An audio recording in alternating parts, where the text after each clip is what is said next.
Hi hello friends, ಎಲ್ರಿಗೂ ನಮಸ್ಕಾರ. ನಾನು ಬೆಳಗ್ಗೆ ಬೇಗ ಎದ್ದು ಕಸ ಗುಡಿಸಿ ಬಾಗಿಲಿಗೆ ನೀರು ಹಾಕಿ ರಂಗೋಲಿ ಕೂಡ ಬಿಟ್ಟು ಬೇಗ ರೆಡಿಯಾಗಿ ಪೂಜೆಗೆ ಕೂಡ ರೆಡಿ ಮಾಡಿಕೊಂಡು ದೀಪ ಹಚ್ತಾ ಇದ್ದೀನಿ. ಯಾಕೆ ಅಂದರೆ ಈ ದಿನ ಸಂಕಷ್ಟಹಾರ ಚತುರ್ಥಿ ಇದೆಯಲ್ಲ, ಅದಕ್ಕೆ. ಅದರಲ್ಲೂ ಈ ಚತುರ್ಥಿ ಮಂಗಳವಾರ ದಿನದಂದೇ ಬಂದಿರೋದ್ರಿಂದ ಇದನ್ನು ಅಂಗಾರಕ ಸಂಕಷ್ಟಹಾರ ಚತುರ್ಥಿ ಅಂತ ಕೂಡ ಕರಿತೀವಿ.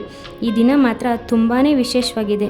ಈ ದಿನ ನಾವು ಮನಸ್ಸಲ್ಲಿ ಏನಾದರೂ ಒಂದು ವಿಷಯನ ದೃಢವಾಗಿ ಸಂಕಲ್ಪ ಮಾಡಿಕೊಂಡು ಗಣೇಶನಿಗೆ ಉಪವಾಸ ವ್ರತ ಮಾಡಿದರೆ ಆ ಕೋರಿಕೆ ಈಡೇರುತ್ತೆ ಅನ್ನೋದು ನಂಬಿಕೆ ಇದೆ. ಅದಕ್ಕೆ ನಾನು ಕೂಡ ಎಲ್ರಿಗೂ ಒಳ್ಳೇದಾಗ್ಲಪ್ಪ ಅಂತ ಮನಸ್ಸಲ್ಲೇ ಅಂದ್ಕೊಂಡು, ಮತ್ತು ಮಕ್ಕಳಿಗೆಲ್ಲ ವಿದ್ಯಾಬುದ್ಧಿ ಕೊಡಪ್ಪ ಸಿದ್ಧಿವಿನಾಯಕ ಅಂತ ಬೇಡಿಕೊಂಡು ಉಪವಾಸ ಇದ್ದು ಪೂಜೆ ಮಾಡ್ತಿದ್ದೀನಿ. ಈ ಪೂಜೆನ ಆಡಂಬರವಾಗಿ ಮಾಡಬೇಕು ಅಂತ ಏನಿಲ್ಲ. ಮನಸ್ಸಲ್ಲಿ ಶ್ರದ್ಧೆ ಭಕ್ತಿಯಿಂದ ನಮ್ಮ ಕೈಯಲ್ಲಿ ಹೇಗಾಗುತ್ತೋ ಹಾಗೆ ಮಾಡಿಕೊಂಡ್ರೆ ಸಾಕು. ಈ ಪೂಜೆ ಮಾಡೋದ್ರಿಂದ ನಾವು ಅಂದ್ಕೊಂಡಿರೋ ಕೆಲಸ ಸುಲಭವಾಗಿ ಆಗುತ್ತೆ, ಮತ್ತು ಅದ್ರ ಜೊತೆಗೆ ನಮ್ಮಲ್ಲಿರೋ ದೋಷಗಳೆಲ್ಲವೂ ಕೂಡ ಪರಿಹಾರ ಆಗುತ್ತೆ. ಹೀಗೆ ಪೂಜೆ ಮಾಡಿ ಮುಗಿಸಿ ನಾವೆಲ್ಲರೂ ಕೂಡ ದೇವಸ್ಥಾನಕ್ಕೆ ಬಂದಿದ್ದೀವಿ ನೋಡಿ. ಅಲ್ಲಿ ಗಣೇಶನಿಗೆ ಪೂಜೆ ಸಲ್ಲಿಸಿ ಮಂಗಳಾರತಿ ಕೂಡ ತಗೊಂಡು ಕುಂಕುಮ ಮತ್ತು ಹೂ ತೊಗೊಂಡಿದ್ದೀವಿ.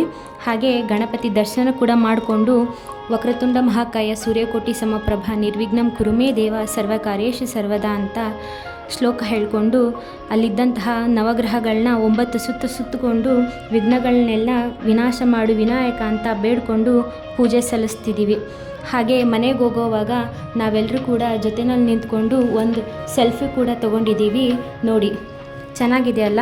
ಈ ವಿಡಿಯೋ ನಿಮಗೆಲ್ರಿಗೂ ಇಷ್ಟ ಆಗಿದ್ದರೆ ಲೈಕ್ ಮಾಡಿ, ಶೇರ್ ಮಾಡಿ, ಸಬ್ಸ್ಕ್ರೈಬ್ ಮಾಡಿ. ಹಾಗೂ ಈ ವಿಡಿಯೋ ನೆಕ್ಸ್ಟ್ ವಿಡಿಯೋ ಏನು ಮಾಡಬೇಕು ಅಂತ ನೀವು ದಯವಿಟ್ಟು ಕಮೆಂಟ್ ಮಾಡಿ.